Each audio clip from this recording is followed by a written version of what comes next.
الآن تفوز صاحبنا نفس ما خسرته. ولا علي بالحرام لا نمسك أفكارك محتوى سنة، لا نخلي سمعتك أخس من سمعة مايا خليفة، لا نطلع فضايحك لا ولد الولد. الآن تدبر روحك. كيف؟ ليش؟ ما لنا شغل، ما لنا شغل. تفوز صاحبنا نفس ما خسرته يا خادم يا وريا يا عور يا عرج يا سود.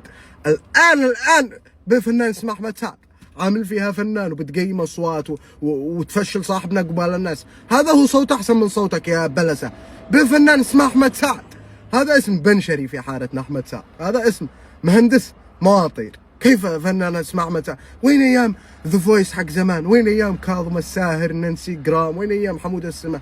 وين ايام الفنانين العظامى؟ انا كنت متاكد انه حيخسر، والله يا متابعين انا كنت متاكد ان صاحبنا حيخسر. لجنه تحكيم من سوق الجمعة، ايش تتوقعوا؟ ايش تتوقعوا؟ فنان قال لك اسمه احمد سعد هذا اسم مهندس غسالات. ولا هذا انا كنت بين احترمه لانه يشبهني، بس ما دام هو موضع وصاحبنا اقسم بالله لا نتخافع. فنان اسمه ناصيف، هذا كان بيبيع فلافل في حده في جولة الرويشان. خلوه فنان. عاد ما هذه منقشه وجات تقيم اصوات. سيري بسرير ليش عروسه نقش يا ليش جني شرخش. لكن الآن عند صاحبنا الساعة 12 يجاوب من جنبهم يقول انه استلم الكأس حق 2006 حق ذا فويس. لو ما تفوزوا تدبروا احنا معلش دايما ما لنا الشغل.